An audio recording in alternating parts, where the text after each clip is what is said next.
Hello everyone. अब हम करते हैं फोर्थ क्वेश्चन। और फोर्थ क्वेश्चन में क्या है यार, एक सेकंड में पेन चेंज कर लेता हूँ। फोर्थ क्वेश्चन में क्या बोला है, chord of a circle of radius 10 centimetre subtends a right angle at the center. Find the area of the corresponding minor segment। और सेकंड पार्ट है मेजर सेक्टर। ठीक है, तो हमारे पास एक कॉर्ड है, तो मैं इसको काम करता हूँ, बना लेता हूँ पहले। तो मान लो ये हमारे पास कॉर्ड है, ठीक है। इसको मैं ए बी बोल देता हूँ, ये ए और ये है पॉइंट बी। ठीक है, बी क्या बना रहा है, हमारा जो सेंटर है ना वहां पे 90 डिग्री एंगल बना रहा है। ये रहा हमारा सेंटर। और यहाँ से अगर मैं रेडियस को ज्वाइन कर दूं, मैं रेडियस बना दूं, तो एक रेडियस और ये एक रहा दूसरा रेडियस। तो इसको पॉइंट ओ बोल देता हूँ, ठीक है। तो हमारा जो ये रेडियस कितना दे रखा है, 10 सेंटीमीटर। ये भी कितना हो गया, 10 सेंटीमीटर। अब हमें क्या बोला कि जो क्वाड कितना एंगल बना रहा है, 90 डिग्री बोला है ना। राइट एंगल मतलब क्या होता है, 90 डिग्री। तो यहाँ पर हमारे पे ये हो गया एंगल हमारे पे 90 डिग्री। तो हमें पहले क्या बोला है, माइनस सेगमेंट का एरिया बताओ। तो हमारा माइनस सेगमेंट कौन सा हो गया, हमारा माइनस माइनस सेगमेंट हमारा हो गया ये वाला एरिया। ठीक है, तो पहले तो हमें इसका एरिया निकालना है। और फिर जो हमारा मेजर सेक्टर होगा वो कौन सा एरिया होगा, ये जो पूरा एरिया है ना, इसके अलावा ये जो एरिया है, ये पूरा एरिया यहाँ से इधर से ऊपर तक जो एरिया है, ये हमारा क्या है, मेजर सेगमेंट। तो इसको मैं मिटा लेता हूँ। पहले हम काम करते हैं, माइनस सेगमेंट फाइंड करते हैं। फिर हम क्या फाइंड करेंगे, मेजर सेक्टर जो भी है फाइंड करते हैं।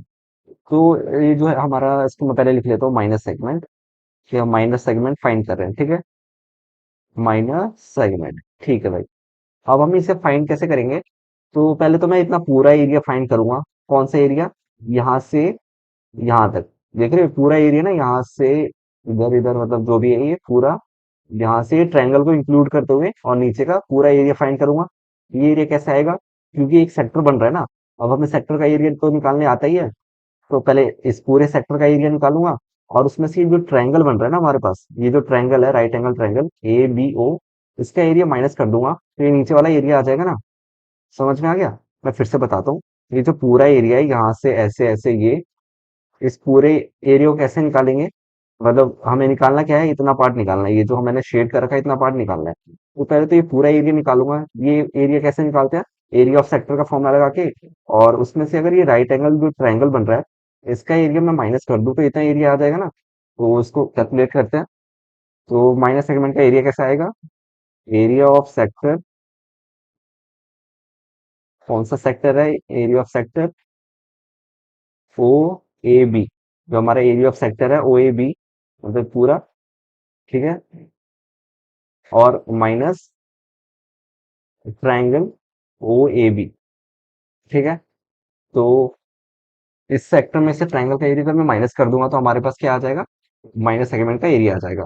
तो हमारे पास एरिया ऑफ सेक्टर क्या होता है, थीटा अपॉन में 360 डिग्री इंटू में पाई आर स्क्वायर, ठीक है। और हमारे पास एरिया ऑफ ट्रायंगल क्या होता है, area of triangle right angle triangle का एरिया ऑफ क्या होता है, वो होता है 1/2 बेस इंटू हाइट, ठीक है। जैसे कोई भी राइट एंगल ट्रायंगल होता है ना ऐसे, ये 90 डिग्री है, तो इसका एरिया क्या होता है, half into base into height. तो हमारे पास इसको कैलकुलेट करते हैं। तो हमारे पास थीटा कितना दे रखा है, थीटा में बोल रखा है 90 डिग्री। तो ये हमारे पास हो गया 90 डिग्री अपॉन में 360।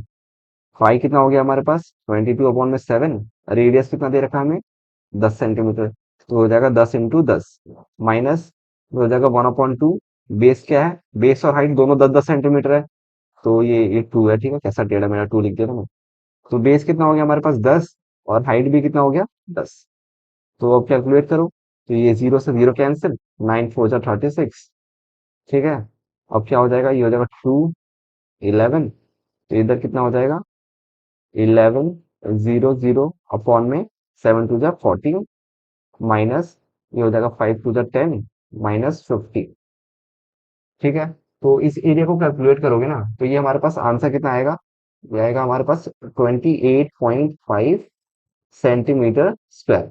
इसको कैलकुलेट कर लेना यार, ठीक है, कैलकुलेशन तो कर ही लोगे, इतना तो आता ही है सबको।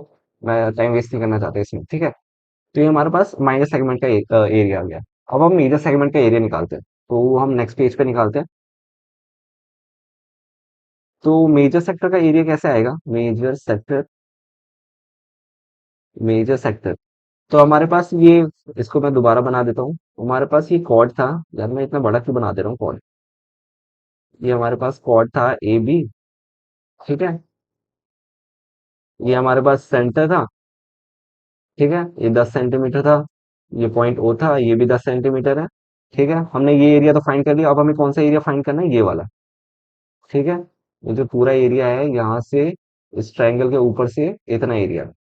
तो हमें क्योंकि पता है कि ये एंगल कितना दे रखा है हमें, 90 डिग्री। तो ये एंगल कितना हो जाएगा, फिर से बताता हूँ, ये एंगल कितना है, 90 डिग्री। हमें बोल रखा है ना, राइट एंगल, सबसेंट राइट एंगल। तो ये एंगल 90 डिग्री है। तो बाहर वाला एंगल कितना हो जाएगा, 270। क्योंकि पूरे सर्कल का एंगल कितना बनता है, 360 बनता है ना। तो अगर अंदर का 90 हो गया, तो बाहर वाला कितना हो जाएगा, 360 माइनस 90, जो कि होता है 270 डिग्री। अब हमें क्या पता चल गया, ये तो एरिया ऑफ सेक्टर ही है ना। ये तो एक सेक्टर बन रहा है, जिसका जो बीच का एंगल कितना बन रहा है, 270 डिग्री। ठीक है, तो बेसिकली हम एरिया ऑफ सेक्टर का फॉर्मूला लगा देंगे। वो क्या होता है हमारा, थीटा अपॉन में 360 degree into pi R square. ठीक है, अब हमारा थीटा क्या हो जाएगा, लेकिन 270 डिग्री, और नीचे है 360 डिग्री, इंटू में पाई आर स्क्वायर कितना हो जाएगा, 22/7, और रेडियस है 10 इंटू 10। अब इसको कैलकुलेट कर लो तो जीरो से जीरो कैंसिल।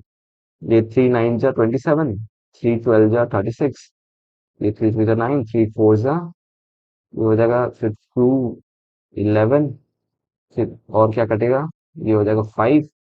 तो कितना बच रहा है ये, 3 इंटू 11 इंटू 5 इंटू 10 अपॉन में 7। तो ये हमारा कितना हो जाएगा, ये इसको जब कैलकुलेट करोगे ना फाइनल आंसर, तो ये हमारा आएगा 235.5 सेंटीमीटर स्क्वायर। ठीक है, ये समझ में आ गया ना, ये भी बहुत ही आसान क्वेश्चन था। इसी के साथ हमारा क्वेश्चन नंबर 4 भी कंप्लीट होता है। Thank you. अब क्वेश्चन नंबर 5 करते हैं।